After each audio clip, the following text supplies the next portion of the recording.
CPI സംസ്ഥാന സമ്മേളനത്തിൽ സംസ്ഥാന സർക്കാരിന്റെ പ്രവർത്തനത്തിനെതിരെ അതിരൂക്ഷ വിമർശനമാണ് ഉയർന്നത്. സർക്കാരിനെതിരായുള്ള ഭരണവിരുദ്ധ വികാരം ലോക്സഭാ തെരഞ്ഞെടുപ്പിൽ തിരിച്ചടിയായി. തൃശൂരിലെ തോൽവി പാർട്ടിയുടെ പ്രതീക്ഷകളെ തകിടം മറിച്ചെന്നും സാമ്പ്രദായികമായുള്ള LDFന്റെ തെരഞ്ഞെടുപ്പ് പ്രവർത്തനങ്ങളിൽ മാറ്റം വേണമെന്നും സംഘടനാ റിപ്പോർട്ടിൽ പരാമർശമുണ്ട്. CPI ജില്ലാ സെക്രട്ടറി സമ്മേളനത്തിൽ അവതരിപ്പിച്ച റിപ്പോർട്ടിന്റെ പകർപ്പ് ന്യൂസ് മലയാളത്തിന്. News Malayalam exclusive.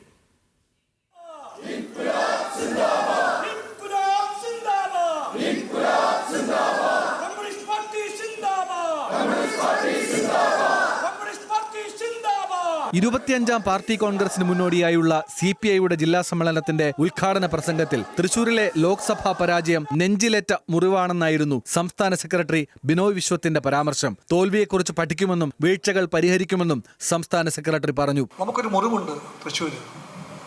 MP ഉണ്ടായി BJPക്ക് തൃശ്ശൂരിൽ നിന്ന് ഉണ്ടാകാൻ പാടില്ലായിരുന്നു.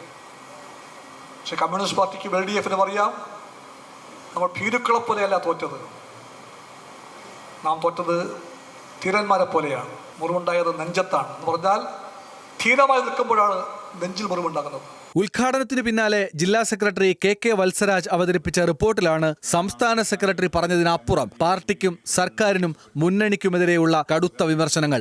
ലോക്സഭാ തെരഞ്ഞെടുപ്പിൽ 19 സീറ്റിലും അടിയറവ് പറഞ്ഞ LDFന്റെ തോൽവിക്ക് പ്രധാന കാരണം സംസ്ഥാന സർക്കാരിനെതിരായ ഭരണവിരുദ്ധ വികാരമാണെന്നും തൃശൂരിൽ VS സുനിൽകുമാറിന്റെ തോൽവി LDFന്റെയും പാർട്ടിയുടെയും പ്രതീക്ഷകളെ തകിടം മറിച്ചെന്നും റിപ്പോർട്ടിൽ പറയുന്നു. കരുവന്നൂർ ബാങ്ക് തട്ടിപ്പടക്കമുള്ള സഹകരണ മേഖലയിലെ അഴിമതി ലോക്സഭാ പരാജയത്തിന്റെ ആക്കം കൂട്ടിയെന്നും LDFന്റെ തെരഞ്ഞെടുപ്പ് പ്രവർത്തനങ്ങളിൽ ഉണ്ടായത് ഗുരുതരമായ വീഴ്ചയാണെന്നുമുള്ള പോരായ്മകൾ അക്കമിട്ട് നിരത്തുന്ന റിപ്പോർട്ടിൽ CPIMനും പരോക്ഷ വിമർശനമുണ്ട്. തെരഞ്ഞെടുപ്പ് ദിവസം മുൻ LDF കൺവീനർ EP ജയരാജൻ നടത്തിയ വാർത്താ സമ്മേളനം തിരിച്ചടിയായി. മതന്യൂനപക്ഷങ്ങൾ കോൺഗ്രസിന് അനുകൂലമായി നിലപാട് സ്വീകരിച്ചു. തെരഞ്ഞെടുപ്പ് മുന്നിൽ കണ്ടുള്ള പ്രവർത്തനങ്ങൾക്ക് മുൻകൂട്ടി നിർദ്ദേശം നൽകിയെങ്കിലും ഘടകങ്ങൾ പലതും ഉത്തരവാദിത്വങ്ങൾ നിർവഹിച്ചില്ല. LDFന്റെ സാമ്പ്രദായിക തെരഞ്ഞെടുപ്പ് പ്രവർത്തന രീതിയിൽ മാറ്റം വരണമെന്നുള്ള നിർദ്ദേശവും ജില്ലാ സമ്മേളന റിപ്പോർട്ടിൽ പരാമർശിക്കുന്നുണ്ട്.